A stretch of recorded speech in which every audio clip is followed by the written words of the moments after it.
Brilliant. I think we have reached critical mass. So welcome everyone to this webinar. I'm really delighted to be moderating this session today. My name is Pauline Blanc. I'm head of policy and advocacy at Abatable, a market intelligence and procurement company. This is our second webinar in collaboration with Gold Standard, which is focused on implementing Article 6. And I really want to thank our speakers today. We have some brilliant speakers who are both able to talk to us about the theory of Article 6, but also the implementation of it. So to introduce them, so we have Kavya, who is Manager of Government Relations at Gold Standard. She looks at the registry's relationship with governments and how to implement Article 6 and how the VCM and Article 6 are converging. We also have Thiago, who is joining us from GGGI, who is Global Lead of Carbon Pricing Unit. Thiago has a background in carbon markets. GGGI is working to support governments of implementing Article 6 and developing their strategies around it, and also has a lot of knowledge on the VCM more specifically. Finally, last but not least, we're joined by Beatriz, who is Senior Climate Policy Advisor at the Nature Conservancy. We'll also refer to it as TNC. And Beatriz has been advising and working really closely with governments on Article 6 and specifically joining the Article 6 negotiations. So she'll also be able to tell us more about that, and a really technical expert on Article 6. So welcome everyone, and thank you so much again for accepting to speak on this webinar. So today we are here to talk about authorisations. And for looking at the registration of the people who registered to this webinar, I can guess most of you know what Article 6 is and have quite a deep understanding of it.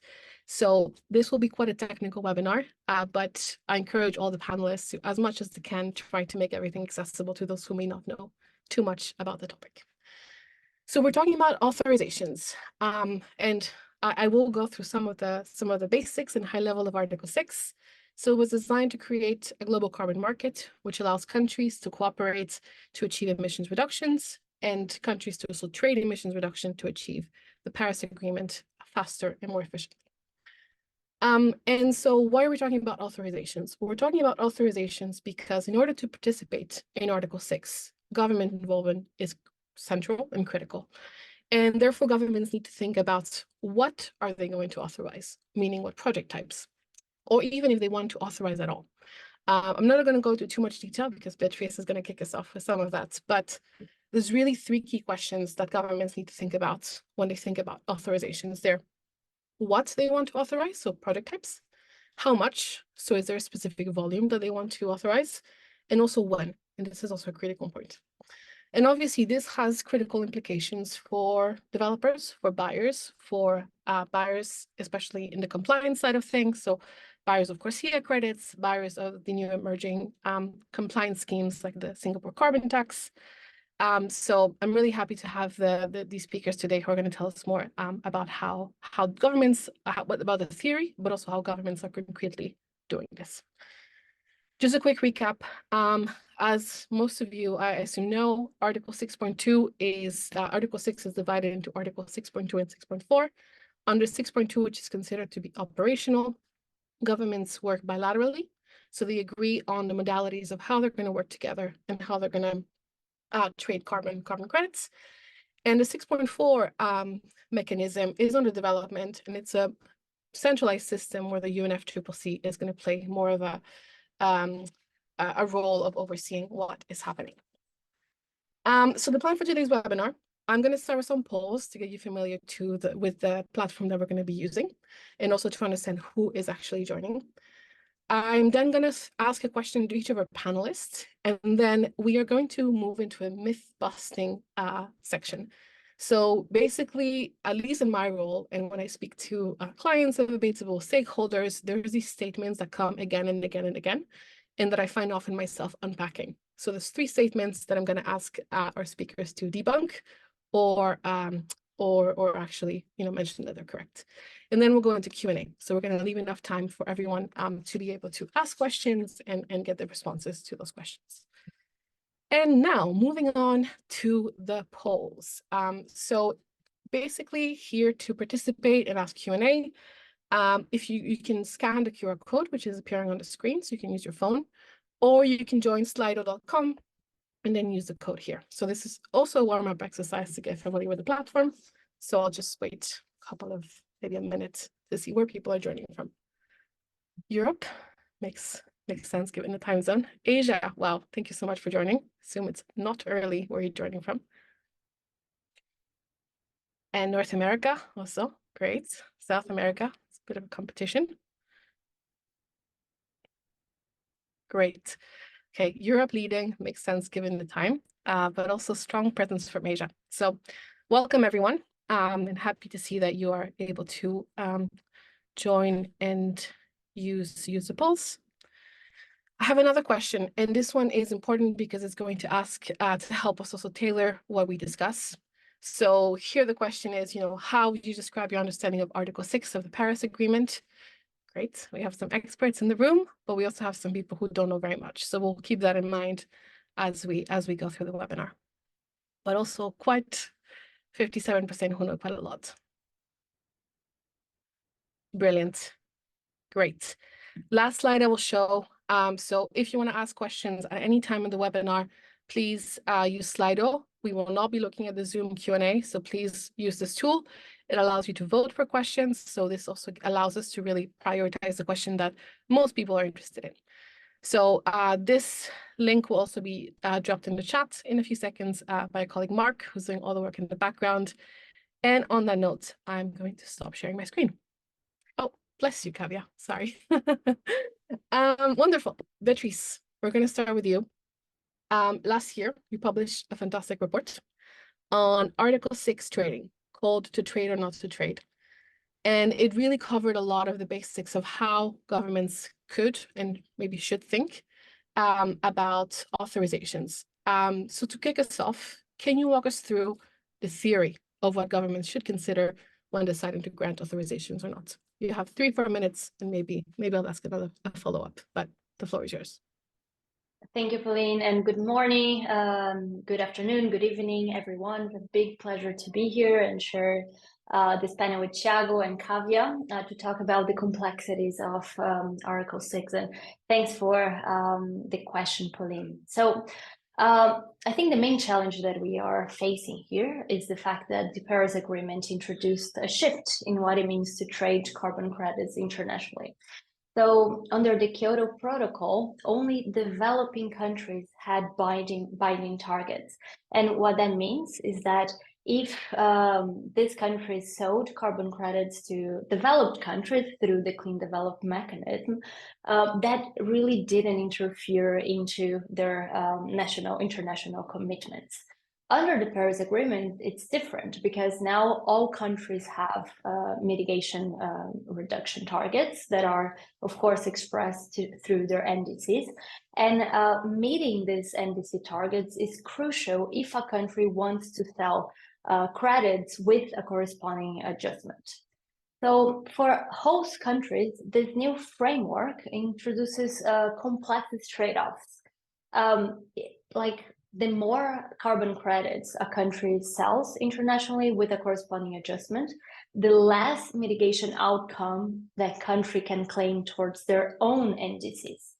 And as a result, of course, countries need to really carefully consider that balance between the financial and technological benefits that Article 6 can bring, with also a new set of risks that this new model imposed. So the first risk is associated with overselling these credits, right? If a country sells too many credits with the corresponding adjustments, that might be a chance that they will come short to achieve their own NDCs. And balancing this is quite challenging, especially because most NDC targets are set to 2030, but the Article 6 pilots are being signed right now. So most of them are not legally binding now, but still countries are having to think about this really complex question about the trajectory of their NDCs now, even if their target is for many years from now. The second risk refers to what sectors these countries are gonna choose to authorize. In that context, Article 6 brings an incentive for host countries to keep low-cost mitigation activities to themselves. So activities that the country could implement cheaply, and then sell activities that are more expensive to be implemented, in a way to target finance to be able to implement these more difficult activities. So in response to these risks, countries are becoming increasingly cautious on what they are authorized. And in our report, as Pauline mentioned, we try to develop a framework on things that countries need to take into consideration when deciding on what countries to authorize. One thing that caution has been leading countries to develop their authorization strategies, right? One thing that it can lead to is that countries may limit the eligibility of credits to specific sectors or specific technologies for some specific years, or impose some floor prices to the credits that are being sold. It really all depends the type of NDC that each country has. So, for example, if a country has an economy-wide target and it's struggling to finance emission reductions from the land use sector, for example, that country can choose to authorize credit from projects within the sector in a way to target investment and be able to increase their own ambition into achieving that specific sector. Countries are also developing new instruments to manage these risks, like, for example, requiring that a percentage of all credits that are sold are put in a reserve or a buffer pool in a way to ensure that these credits could later be accessed in case the country falls short into achieving their NDC targets. And then one last thing I want to mention is regarding the voluntary carbon markets.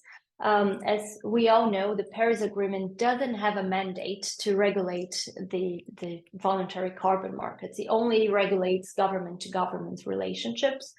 But of course, the way that the countries are translating Article 6 into domestic frameworks are going to impact the voluntary carbon markets. And we are seeing now 3 buckets of possibilities that countries have to manage that issue specifically. So one, some countries might want to restrict sales from private developers and impose fees or impose like cancellations. And that's a way that they can control better what leaves the country. Some other countries may want to leave all options open and leave the door open to attract any type of finance, so they can choose not to require corresponding adjustments for the DCM, but allow that if the buyer wants it. And the third category is really the bulk of countries that they still don't know what they're gonna, what their strategy are gonna be in that matter. So I think there's gonna be very interesting to see in the following years how countries are gonna develop this legislation. And I'm also very curious to hear what Thiago has to say about how they are already doing so. So thank you so much, and I'm happy to continue discussing this in the Q&A. I have a question for you, Bea, if you don't mind. So countries need to consider not overselling. They need to consider what sectors they may need finance based on how much different solutions cost. They have options like buffer pools that they can put in place. I also remember in your report you talk about unconditional NDC, conditional NDC, and what's outside of the NDC. Can you tell us a bit about how that plays a role in what countries should authorize and when they're thinking about what they should and shouldn't authorize? Yes, absolutely. So that relates to the different types of targets that countries have on their NDC. So some countries, they have conditional targets, what it means that they will depend on getting finance internationally from other countries to achieve those targets. And they have unconditional targets that are the targets that they are going to aim to meet regardless. The other thing that you mentioned is sectors in and out their NDC.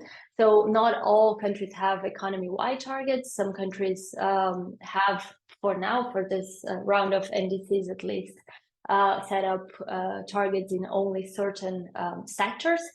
So there's that question on what happens if a country is selling credits that are not within the scope, and specifically, how do you measure additionality if that country didn't set up a target for the credit to start with? So we are seeing also that countries are dealing with that. So some countries, they have the option, for example, to authorize credits from their conditional targets. And then these targets are conditioning that they could impose like a premium price into these credits and leave the unconditional targets like in the country to make sure they achieve their NDC.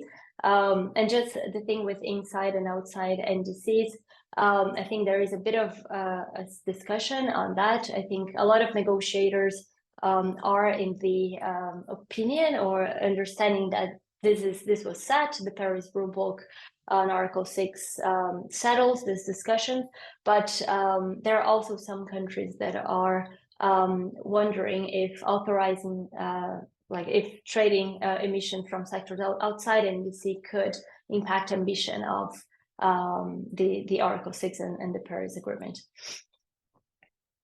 Brilliant. Thank you so much. That was very clear. I'm going to turn to you, Thiago. Obviously, GGI is supporting many countries setting their Article 6 strategies and building capacity. So Beatriz has told us about the theory. I would love to hear your thoughts on how this actually happens on the ground. What are the challenges that you're seeing governments face when they think about these really complex issues? And yeah, just would love to hear your experience from the GGI perspective. Thank you, Pauline. So good morning, good afternoon, good evening to everyone. Thank you for the invitation. It's a pleasure to join these discussions. I think Beatriz already covered a lot of ground. I think she explained very well all the risks.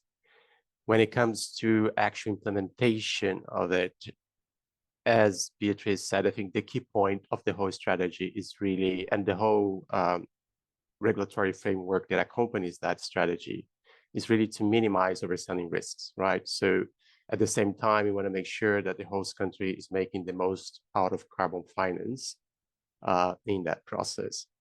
So when it comes to implementation, a lot of the work that we do goes into consultations, it goes into setting up committees, normally by extensive interministerial processes.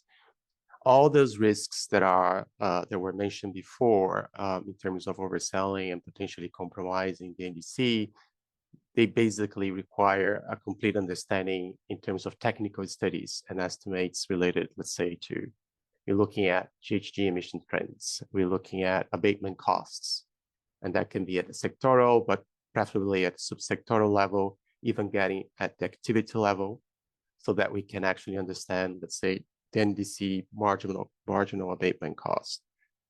We need to have a very good sense of the NDC policy package, let's say. So what are the policies being put in place to achieve a particular NDC target by a certain time? And what is the status of those policies at the moment? Is it still at planning phase? Are they up and running? Do we have a clear understanding in that process of what are the activities covered by those policies and within the NDC, and what are the ones that are not covered? Do the government and all the stakeholders around it have a very good understanding of the technologies, the sustainable development benefits, or the areas where they want to promote foreign investments to prioritize in the country when they engage in Article 6 carbon finance? What do we do with those priorities, right? So how do we structure that? Is it in positive lists, negative lists? Is it a hybrid of both? Is it what sort of regulations around that are needed to make sure those lists actually function and are updated from time to time without compromising predictability for private sector and market engagement? There are so many other issues that you need to look into, like the share of mitigation outcomes and buffers, how much you are retaining, is the country opting to retaining a certain amount, reserving for its own use? Is the country opting to establish a cap on the amount of emission reductions that can actually be sold?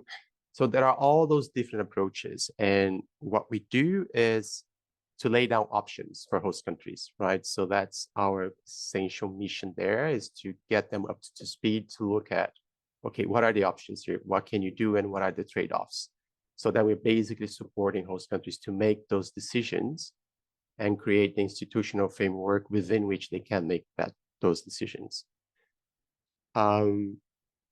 I realize I'm basically repeating a lot of what you have already discussed, but that's what it means to translate that into work on the ground for now. It's building that governance structure for them to actually engage properly and effectively in carbon markets. No, that was very clear, Thiago. Thank you so much. It seems like it's a lengthy process from which is what you're saying. I do have a follow-up question, which is, from your experience and the work that you've already been doing, what are really the key ingredients to success, to a successful Article 6 strategy? What are, the lessons that you've learned and kind of the key ingredients that people can take away? It takes time, as you just said. It takes time to build the knowledge, to get the stakeholders involved. So it's really a challenge to have a clear and balanced process for discussing, for consulting, for approving a strategy, for creating the necessary supporting documents. It is important that, I know everyone says that, but it is important it's interministerial and cross-cutting in terms of that engagement, because if there is a change in administration, it's more likely that those committees will survive if they have a critical mass of stakeholders involved. And that institutional and technical memory will remain with the country no matter what administration comes in. Of course, there are exceptions. It's easier said than done, but at least it mitigates a little bit that risk, I think. It is also about obtaining the relevant data to do all those studies. It's not easy to get the granular data that you need to make the proper decision. Then, of course, once you decide a high-level strategy and the principles and the tenets underpinning it, then you need to go about implementing it. So what is the strategy of implementing it? How do you create something that is robust, at the same time flexible enough to be so that you can adjust it through lessons learned, right? Through changes in updates to NDCs, or through changes in the rules or new rules that haven't yet been decided at Article 6 level. So all this, it means it's a lot of moving pieces at the same time to get agreement on and to regulate in a manner that's clear for everyone that wants to participate in Article 6. Thank you, Thiago. So if I can summarize the ingredients to success, I heard, starting from the last one, flexibility to be able to adapt to NDC changes, Article 6 changes, data, working on accessing data, and also really, really important, making sure that whatever you do will survive a change of administration. So really embedding it. Brilliant. Kavya, I'm going to move to you. Gold standard, you're sitting in the middle of this convergence between Article 6 and the VCM. You are already tagging Article 6 eligible credits in your registry. How is it that you ensure that any of the articles, the credits that you tag and the projects that you tag are actually aligned with the regulation that the countries are developing and implementing, and how do you work with governments in general? Hi, everyone. Thank you, Pauline, for the question. Good morning, good evening, good afternoon to all. To answer your question, I'm going to talk about our procedure for tagging first and then slowly move to the second question. So at the moment, how it currently lies with Gold Standard is that for us to tag a credit or a bunch of credits as authorized for use under Article 6 on our registry is that we must receive a letter of authorization from the government, and usually it's the project developer who submits this letter of authorization. We have a template for this on our website, and along with this, we have a letter of authorization checklist that goes along with it and supports it. So the letter of authorization, the information that we're looking for in this letter of authorization that is given and issued by the governments is that the government intends to participate in Article 6 first and foremost, and then basic project information on which project it is, just to verify the details. And then there's also a need for text that's confirming that the authorization is intended for use as ITMOs, and what the period of authorization is, the maximum quantity of emission reductions, a declaration from the government that it will not use these ITMOs or emission reductions towards its own NECs or implementation of its own domestic targets. And it will be applying a corresponding adjustment in accordance with the relevant decisions under the UN. And what it considers as first transfer, because first transfer is when corresponding adjustments are to be applied. And also that it declares that it will report on this authorization and corresponding adjustments under the BTR, or the Biennial Transparency Report, under Article 13 of the Paris Agreement. So this letter of authorization contains all the information that we need in order for us to tag it as authorized for use under Article 6 and the different use cases on our registry. And you can find credits on our registry labeled as that by filtering using certain tools on our registry, and also the different use cases under which it's authorized. For example, whether it's authorized for use under Article 6.2 or other international mitigation purposes, including CORSIA, for example. And the supporting document that we have put with this is to gain more detailed information, more granular information to support this process. So this authorization checklist document, where we again ask for project details, the period of authorization, and then also the limits of use. For example, if there's a quantitative or timing or jurisdictional limit, the different use cases again, and the definition of first transfer for corresponding adjustments, and whether there are domestic schemes and targets that are mandatory existing in the jurisdiction at the moment to ensure that there's no double counting, and provisions for double counting if they exist within the legislation. And we also have space for updates to the letter of authorization and other relevant information in that project document. So in this way, we ensure that all the correct information is needed so that we can play our role, and that is tagging the credits correctly as authorized for use under Article 6.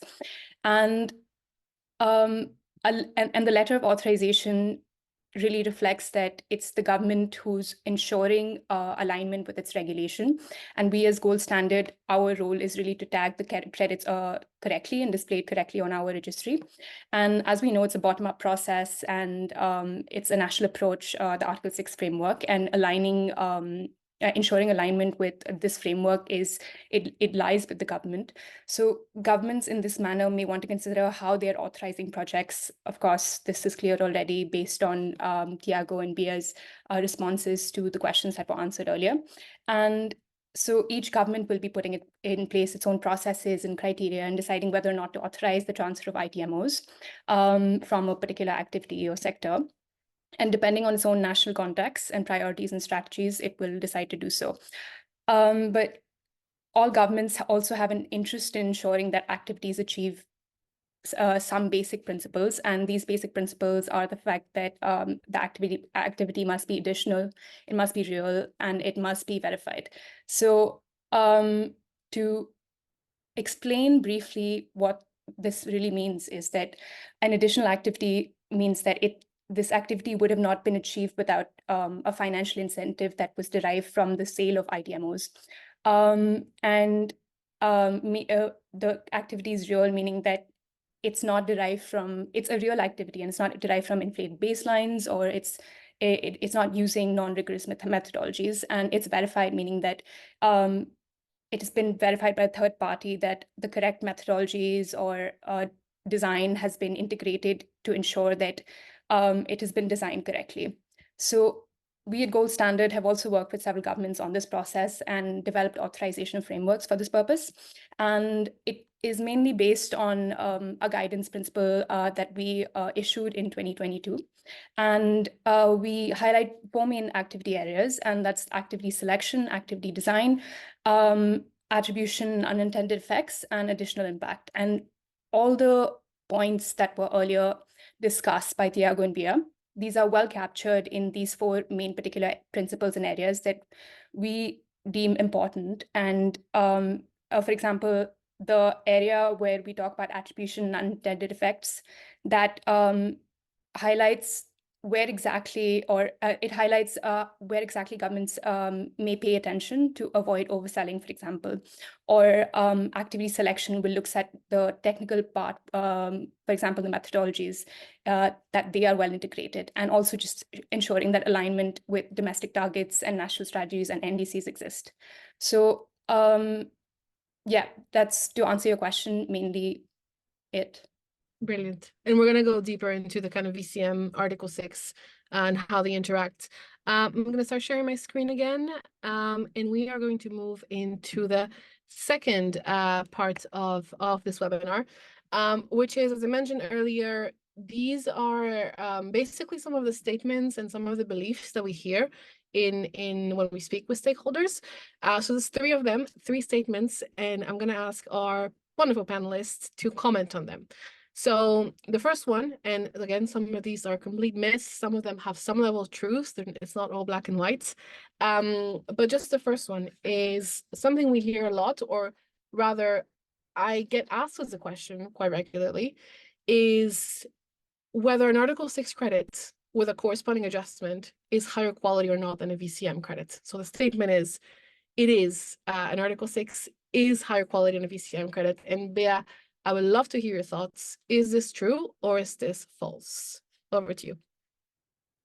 Thanks, Pauline. I think that's a great myth that we also hear many times. So just before like giving my 2 cents on what I think about it, it's just important to make clear that the corresponding adjustment is the accounting tool of the Paris Agreement to avoid double counting, right? So there is no doubt that it's crucial to have a corresponding adjustments in transactions between governments.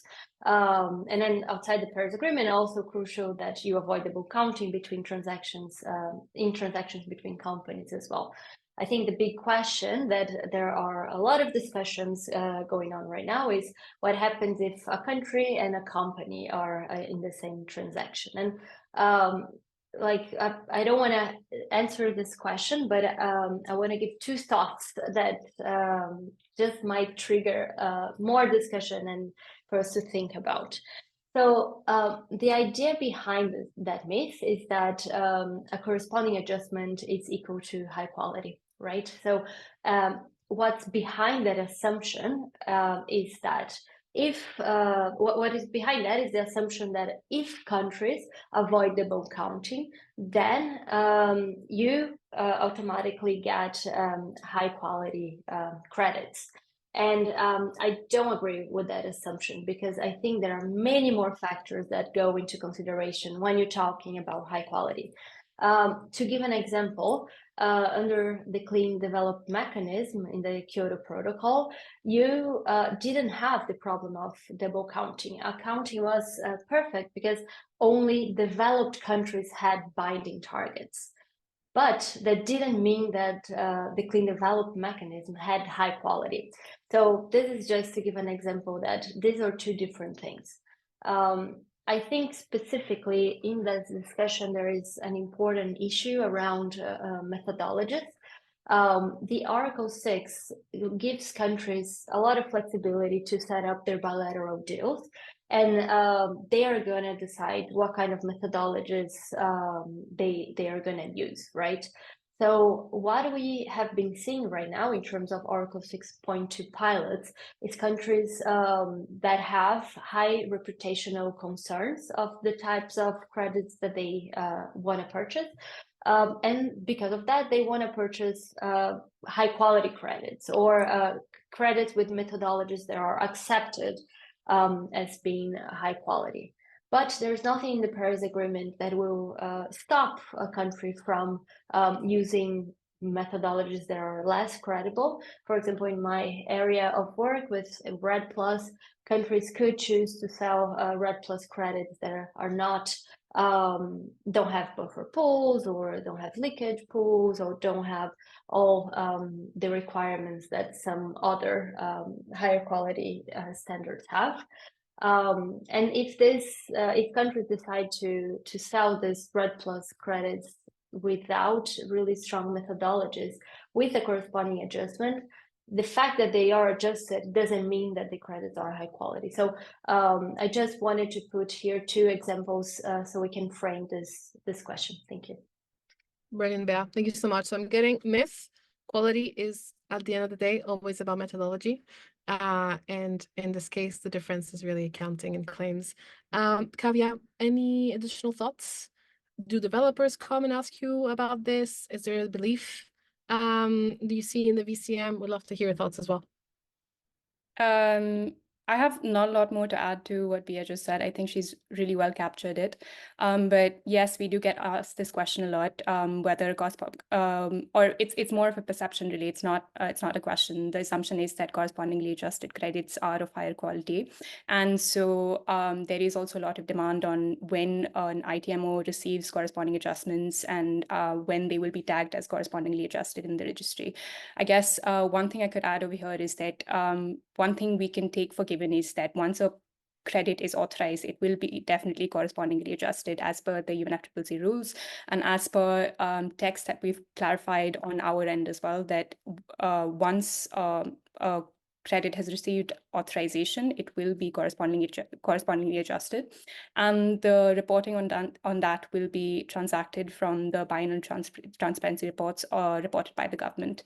And whether or not it is of higher quality or not, I think, again, like I said, Bea has well captured it, but it really depends on the stringency of the regulation of the government that is authorizing, as well as the standard that has certified or issued the credits of the project, and ensuring that, I mean, those are the 2 aspects that a project developer or a buyer might want to pay attention to when considering whether or not a credit is of higher quality or not. So just briefly want to add that. Brilliant. Thank you so much, Kavya. Moving on to our second statement, and I'm going to ask Thiago to jump in first here. We have been hearing a lot of confusion around VCM, correspondingly adjusted credits, and NDCs. And here's a statement which I would love to hear your thoughts. Is it true? Is it not true? In the long run, project developers who sell VCM credits to buyers who are based abroad. So for example, I would be, maybe it's not the best example, but I'll go for it. I'm buying a REDD+ credit from Indonesia, but I'm headquartered in France. The credit is without a corresponding adjustment. Could that actually hinder Indonesia's NDC? And you don't have to keep Indonesia as an example. I would love to hear your thoughts, Thiago. Is this true or untrue? I would say that the VCM and Article 6 can work in a complementary way. I don't think in that particular scenario that the host country's NDC would be compromised in any way if the host country opts, and it is an option of the host country, not to grant authorization, but still endorse a particular VCM activity. Then my sense is that, at least from the supply side and the host country perspective, you're actually helping the host country to achieve the NDC. So this is in a way complementing efforts under Article 6 and other compliance for regulated markets, which are actually requiring authorization under the Paris Agreement. So I think in that sense, they could work in tandem. I don't see a problem in that particular example. I think it's also a nice segue to the question before, which is, if you're looking at the supply side and the host country NDC commitments, that's a very good way to think of how the CDM could work side by side with Article 6. Of course, there is some issues and discussions around the use of those CDM VCM credits without corresponding adjustments, right? So then we get to the side of the claims and the demand side of the market for the companies that are buying this. So that may be some implications. Transparency is key in all that process on the demand side. And this is a different type of discussion, so maybe a different myth to be discussed. But I would say I'm fine with the sentence as it is now, and I'd say that they could work side by side. Brilliant. Thank you so much. Kavya, Bea, anything that you want to add to this one? Miss, do you disagree? Do you agree? Maybe I'll just give a couple of thoughts. Yeah, I agree with Thiago, and I think what is at stake here is Paris Agreement accounting, right? So I think countries are sovereign; they can do whatever they want, they can get into whatever transactions they want. The question here is how these transactions are accounted within the Paris Agreement. And as I mentioned before, the Paris Agreement regulates the relationship between countries. So if these credits leave the country without a corresponding adjustment, that means that in terms for the Paris Agreement, they are actually staying in the country. So I think it's yeah, technically you're talking about Paris Agreement, and corresponding adjustments is what determines if a credit is accounted towards the host country or towards the buyer country. So just wanted to add that. Brilliant. So another myth. Great. Last one. This one I'm gonna start with you, Kavya. We also get this, it's not this question that we get a lot, but we do hear a lot of project developers in countries say we're granting letters of authorization, sorry. Sometimes the country has a regulatory framework or around Article 6 and clear policy, sometimes they don't. So here, the statement is countries can give letters of authorization for corresponding adjustment without a formal Article 6 framework around them. Is this true? Is this untrue? Maybe this one is not so much of a myth. Kavya, do you want to kick us off? All right, thank you. So yeah, you're right. This is not so much of a myth, and this has happened. In the case of recent authorizations at the end of last year, and technically it is allowed, but there's no room. I mean, even if we were to enforce this in the Paris Agreement text, there's no non-compliance penalty over here. So technically, yes, this is allowed, and no, this is not a myth. And countries can give letters of authorization without a formal Article 6 framework. However, an authorization framework exists for a reason, to ensure alignment with national strategies and to ensure alignment with international targets. It's not for us at Gold Standard, for example, to say how countries should authorize credits, and it's really not our role, but it does provide more security to project developers and buyers and other stakeholders in the market. And we as Gold Standard strongly advocate for it. And the reasons are obvious, as we've mentioned and discussed in the previous few questions, that we'd need ensurement and alignment with national strategies, ensuring that all these initiatives are working in complement to each other. So yes, that's my answer over there. Brilliant. Thiago, Bea, anything that you want to add on this one?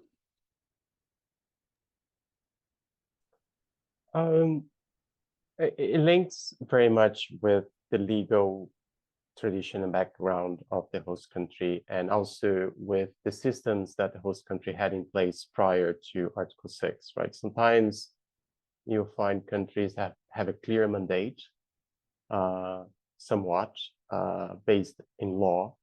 So you already know what are the institutions that would be able to provide that letter of authorization without needing a new mandate or an expanded mandate.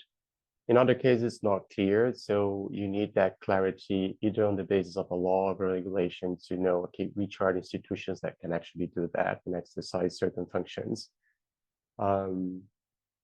In some cases, certain countries will be more flexible, so they can create some sort of regulatory sandbox, which they can try and test things before they have a legal, a law or a regulation in place. Others are more traditional and say, look, we can only act if there is a clear decree or law allowing us to do so. And this is different in nature than it was before. The risks are different, the financial impact is different, so therefore we need a new mandate.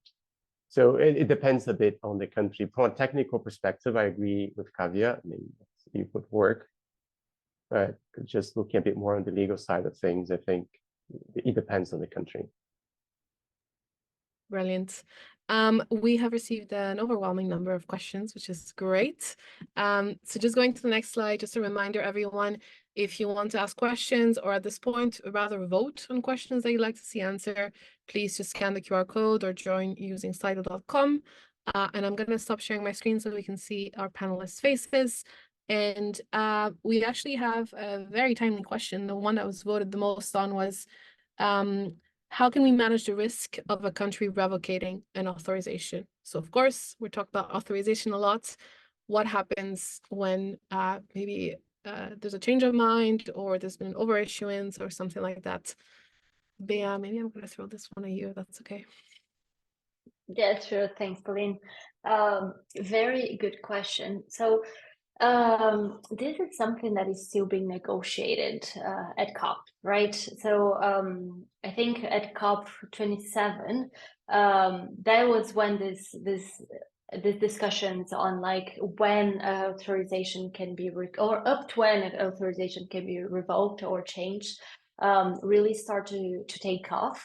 And there are a group of countries that want to make sure that after the first transfer, then you cannot revoke an authorization any longer. And there's also a group of countries that are pushing to have the possibility of revoking an authorization even after the first transfer. And of course, I think one of the reasons that we got this question, and it was quite well voted, is because that creates a big legal insecurity for buyers, right? So I think from the side of countries, we talk a lot about risks that the host countries are facing right now, but buyer countries are also facing risks. They face risks that they might don't have the supply to purchase these units to achieve their own goals, and that the willingness to sell from host countries might change in the future if they come short from achieving their own targets. What is behind the negotiation is exactly around that. I think a group of countries want to have the flexibility of claiming back these units in case in 2030 they fall short of achieving their NDC targets, because it's very hard for them to assess how easy or how hard it will be to get to these targets now.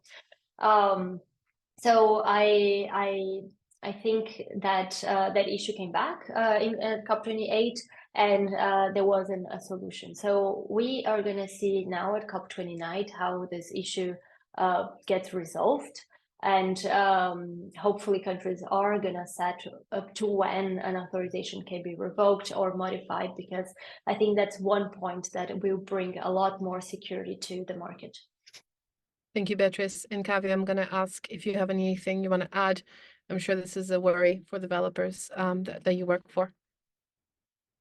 Definitely. And I guess over here, this is something that we're internally working on. And also, as most of you might have heard, we formed a partnership with FEDA and Singapore for a working group on a playbook for Article 6 implementation processes, and just on how standards and national registries could communicate or coordinate better in order to implement Article 6. And this is to sort of fill in the missing guidances under Article 6. And one of the key areas that we're looking at is what happens in the case of Article 6 authorization revocations. And like Bea said, it is still a negotiated process. We don't know whether or not this is going to be allowed or not, but we are trying to come up with an approach and a strategy that stands as a reference point for Article 6 negotiations, and to help the negotiation processes better. And as gold standard, we don't think that this should be the case, and that's the reason we also advocate for how governments may look at authorization processes better, and how they might look at their development of authorization frameworks better, including how they might and just pay more attention to the risks. So we don't necessarily think this should be the case, but we are forming a reference point to help negotiations better. And that's what I'd like to add to this. Thank you, Kavya. Next most voted question, maybe Thiago, if you have some thoughts, given your previous experience also in the VCM space and the use of credits. Can ITMOs be used for companies to offset, assuming that the ITMOs are authorized? I'm throwing it at Thiago, but if anyone wants to jump in, feel free. Yeah, that's a very big discussion, and I think there are good arguments on both sides. So within GGGI, we're not assisting or working with the private sector at the moment. So whatever I say here is just my personal views on that. In that respect, I think, look, if we are still authorizing offsetting, it needs to be clearly very limited, very punctual, and in a certain time scale that doesn't in any way or form compromise the targets that those companies are taking on board. I think offsetting is still needed in some shape or form, but in a very reduced and limited amount. The big discussion now is whether it can be used for scope 3 targets or not.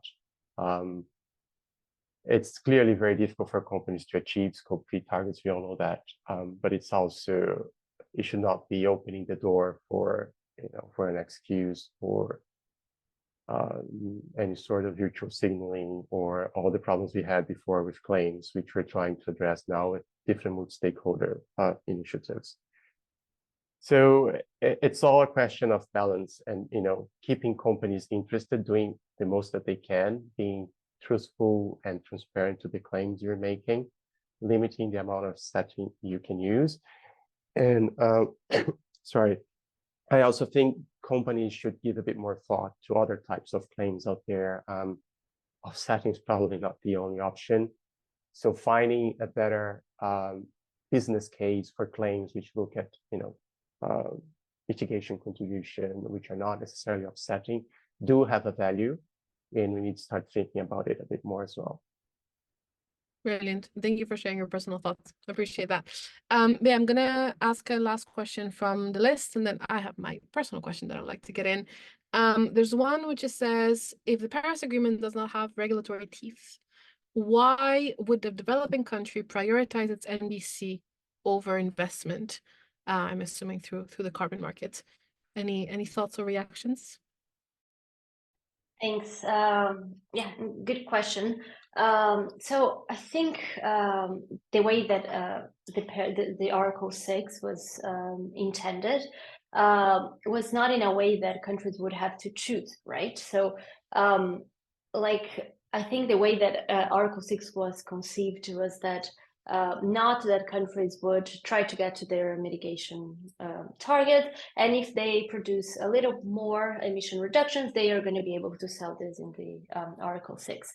I think the idea is that developing this flow of finance, countries could set up Article 6 bilateral deals in a way to target finance and technology and capacity building in a way to increase ambition towards their NDC. So for example, if a country is having a hard time getting to their targets on one sector specifically, that country can set up a bilateral deal with another country. So for example, the first initial transfer that happened, and the only one until now, is between Switzerland and Thailand. So in that sense, Switzerland's not just going to pay for the credit or the emission reductions that Thailand produces, but they are actually going to support them to implement a project to operationalize e-buses in the country.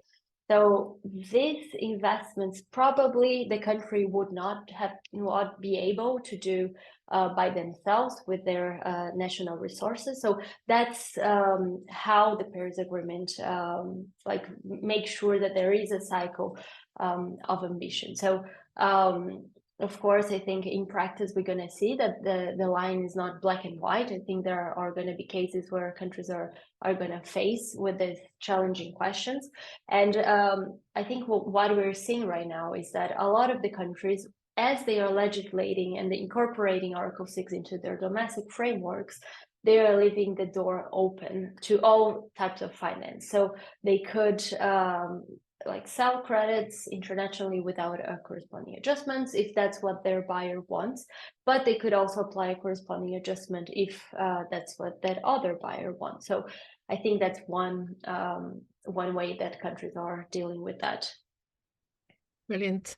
I'm going to ask my last question, and if you can keep it, we have 3 minutes left, and I don't want to overrun. So if you can keep it short, that'll be wonderful. So I just wanted to kind of bring it back to real examples, and I wanted to ask each one of you, if you have one piece of policy or approach that you think others who are on this webinar can really learn from. I'd love to hear, when developing their authorization list and approach, what would that be? Thiago, let's start with you. One real example. I really like the example of Senegal and how Senegal has been over time building capacity, putting in place the technical team to work on this. They started, I think, around 2019, 2020 with the World Bank, already looking at how do we look at the new market mechanism? How do we transition, the CDMs that they have now into something that is a bit more streamlined, a bit more effective, and then involves stakeholders. Now they're working with a number of initiatives with GGGI, the Partnership for Market Implementation as well. So I think they assembled a very good team, a very high-level technical team in-house within Senegal that's really good, understand all the issues, and maybe that's why they take a bit more greater care in making certain decisions, because they understand the impact, and I think they're working pretty well in setting up a very robust governance framework for the country. Yeah, I would then say Senegal. Love it. Bea, any example you want to share? Thanks, Pauline. So just because we've been talking a lot about host countries, I might bring an example from a buyer country. And I think we're seeing in buyer countries some different approaches to buying credits, some more centralized, some more decentralized. And I'm going to use the example of Singapore. They are full speed ahead, I would say, establishing bilateral agreements on Article 6. Some of them are even legally binding already. And that's a way for them to signal to their domestic companies kind of the strategies and projects that they wanted to be aligned with Article 6. And then companies inside the country, they can purchase this carbon credits that are aligned with the priorities from the government, and use them to meet 5% of their carbon tax obligation. So that's a way to also support domestic companies use ITMOs to achieve their own national targets. Brilliant, Bea. Last but not least, Kavya, any example you want to share? Rather than example, I think maybe I just want to highlight a point that so there are buyer countries that have demands and expectations on Article 6 projects, and the stringency that they want to maintain, especially, or rather not the stringency, but the high ambition that they want to maintain in order to meet Paris Agreement targets and their own international climate targets. And then there are host countries that want to participate in this process in alignment with their own national priorities and strategies and how they could meet them. And the development of such authorization frameworks, I just want to make a point on the fact that they meet somewhere in between, and how they cater or interact with each other is an important point, and an area that is being paid attention to in examples. For example, Bea just highlighted on Singapore, and Singapore is signing bilateral agreements with so many countries, and how the way they're interacting with host countries over here is informing, especially when they don't have authorization frameworks in place or Article 6 frameworks in place. It's informing how authorization frameworks are being developed and designed. So the the cooperative approaches and agreements that are being signed are informing how these frameworks are being developed. And it's important to maintain high ambition and integrity while designing such frameworks on both sides, on both the host country side as well as the buyer country side. And I just want to shortly highlight the playbook a technical group that we're working on again over here. And that's what we're trying to do in the Article 6 playbook that we are developing and coordinating on. We have Singapore as a buyer country, Vera as another standard, and gold standard is another standard. And we're also engaging with host countries on this. And what we're trying to really do here is get all perspectives in order to form a holistic reference point that can be used for negotiations and support the negotiations, as well as sort of meet in the middle, as I said, to design high ambition Article 6 frameworks with authorization frameworks that meet all criteria and priorities of both host countries and buyer countries. So that's what I'd like to highlight over here. Brilliant. And we'll share all those resources in a follow-up after this webinar, including the recording, the reports that we've mentioned, and anything else that may be useful. Huge thank you to everyone who joined today. Huge thanks to our wonderful panelists. So this is part again of the series of webinars hosted by Abatable and Gold Standard on implementing Article 6. So there'll be more of these. If you have any feedback, any thoughts, feel free to reach out directly. And again, thank you so much, everyone, and have a fantastic rest of your day. Bye, everyone.